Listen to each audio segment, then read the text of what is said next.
Yo, what is good, YouTube? Welcome back to another JC2K video. In today's video, I'm going to be giving y'all my lineup update for this weekend here in NBA 2K25 MyTEAM, and kind of giving y'all a picture of what my plan is with my team going forward and how I plan to utilize my MT and what my direction kind of is. So before we hop into the video, if you haven't already, make sure you hit that subscribe button. Help me push towards the 40,000 subscriber mark on the channel. I upload every single day, multiple videos a day. Would really appreciate it if y'all do subscribe. Without further ado, let's hop right into it. So this weekend, as y'all can see, the team has changed a decent bit. Only a couple of real changes, but more incoming likely pretty soon. And Dark Matter, Mark Eaton, Pink Diamond, Donovan Clingan is a pretty significant shift to my center position compared to the way that it was, and definitely has shaken up my team makeup a little bit. I bought this Mark Eaton tonight. I'm recording this Friday night. He's 7'4", and this one has three legends, which he's got Legend Brick Wall, Legend Hook Specialist, Legend Post Up Poet. Brick Wall is nice because he's going to be a primary screener for me a lot of the time, so that's nice to have. Definitely think that he could use some badges added and stuff, so I'll probably have to make sure I do that. Make sure I get those badges added. I've got 9 limitlesses. I'll put Legend limit, or I'll put Hoff limitless on him as well. Just get some extra deep badges on him for the ones that are kind of important to have, and he'll be super good. Like, I have no issues with this card whatsoever. I think he's going to be a stud. I think he's going to do everything that I need for a big, and he's also 400k. You know, I mean, that's how much I paid for him with a couple extra legend badges. Was that a slight overpay? Even potentially, but he's going for, well, more than that actually as a base card now, so maybe I didn't overpay. I don't know.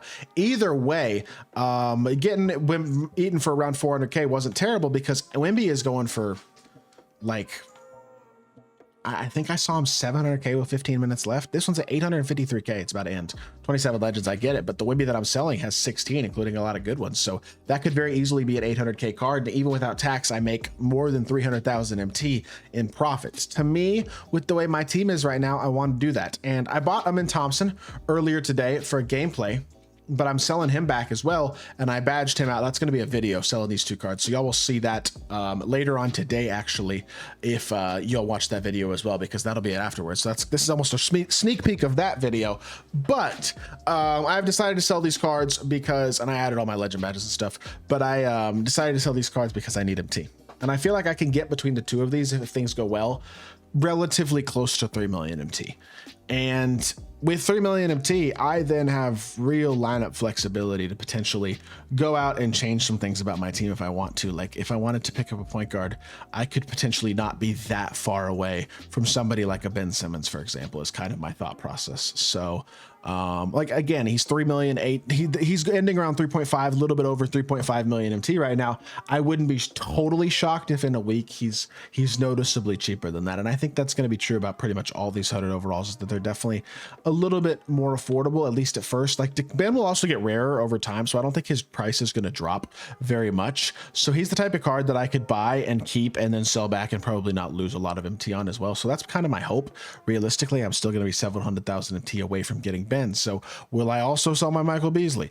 I don't know at this point. The rest of my team is unsellable besides Eaton and Beasley, but I do want to hold on to Eaton. Maybe instead of getting Ben Simmons, what I might potentially do, because as great as Ben would be and as much as I would love to have him as a card, spending all of my MT is something that I have generally been recommending people not to do, because I think when you spend all your MT, you put yourself in a position where you're very limited in terms of your flexibility, besides having to spend money to get cards. And I don't think having to spend money to get cards is a great way to go, because you just don't want to have to be spending money on the game on a weekly basis to keep your team updated. But in order to keep a top tier team, you kind of have to. So that's why I generally am of the recommendation of don't try to have a top tier team. Just try to have a very good team, a team that can compete as best as possible with that top tier team, and do so without spending either a lot of money or much of any money, depending on what your financial circumstance is and what you're okay with. But I mean, obviously I spend a decent amount of money, but I don't spend a ridiculous amount by any means. It's a couple $100 a month, which is still a lot. Don't get it twisted, but it's not enough to compete with the best teams in the game by any means, and like truly have a team that is on that level. So my goal is, of course, to make sure my MT goes as far as it can, and that's kind of what I'm trying to do here. So if I don't get Ben, which I very well might not, I might pick up a Dikembe Mutombo instead. And this is a card that I'd probably wait a couple days to buy, but maybe sometime next week I get Dikembe Mutombo, because I think he would be a really nice upgrade to my team. Would also love to find one with like 7 or 8 Hall of Fame, or sorry, 7 or 8 legend badges that are like actually really good legend badges. heroes like Paint Patroller, Movable Enforcer, Rebound Chaser, Set Shot Specialist, and a couple of more like actually good ones. If I could find a Dikembe like that, I'd be willing to pay a decent amount up for him. I don't want to pay for one that's got 20 hot legend badges because it's gonna be too expensive, even if it does have a lot of good ones. And I realistically want a souped Dikembe, because if I were to get a souped Dikembe, I feel like my team would be looking really good then, because a front court of Dikembe and Eaton gives you the size to compete against anybody in the front court. I mean, even if you match up against Invincible Wimby and 100 overall Yao, you at least have semi-comparable size and I guess kind of athleticism, not really, but at the power forward position at least you do.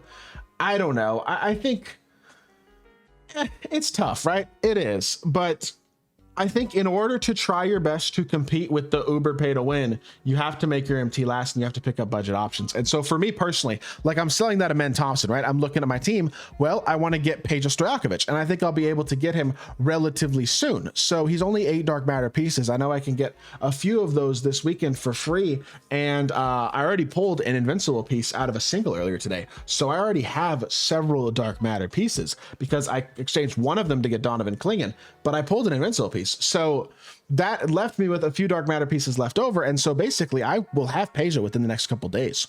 So my thought process realistically is that I can definitely have the ability to get Peja and then have him and Kawhi, and my shooting guard position is fine. I don't need to pay the MT for Amen, so I might as well make profit off that if I can't. And then Dikembe could replace basically Chet, and I would have Dikembe probably starting and Tim off the bench with Klingen. Realistically is probably what I would do, but I think that would make my team nasty. You know what I mean? I'd have the size to compete against these giants at power forward.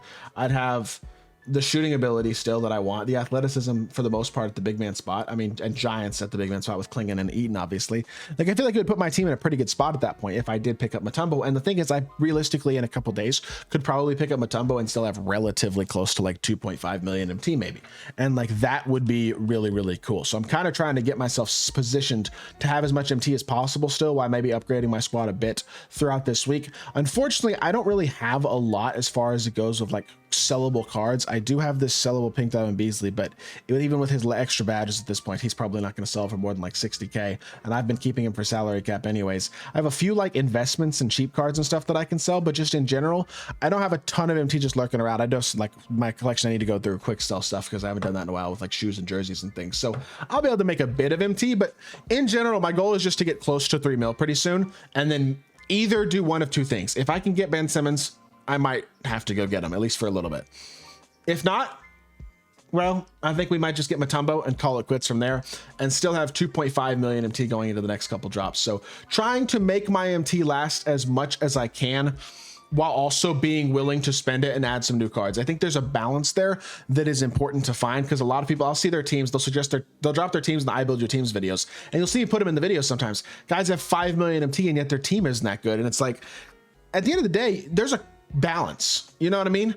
And sometimes I think you do got to get some good cards and get some new cards and have some cards to have some fun with. And obviously an event like this, you could take advantage of too, because you can get a guy like Josh Giddey for free, a guy like Peja Stojakovic for free, and cards like obviously Donovan Klingen, everybody should have for free. Like, I think the game's in a pretty neat spot in all honesty, in a lot of ways. I think there's a lot of positives. So despite the pay to win aspects at times, there is a lot to like as well. And I think that is a very valid thing to say. So with that being said, that is going to do it for this video. I'm going to call it for now. Hope y'all did enjoy. Hope y'all are enjoying me explaining the path that I'm taking my team on a weekly basis. I kind of enjoy doing this. It's just like an update video. It's kind of fun. So I hope y'all enjoy it as well. But if you did enjoy the video, make sure you hit that like button, leave a comment, and subscribe. I'll be back with more 2K content very, very soon. I appreciate y'all. Peace.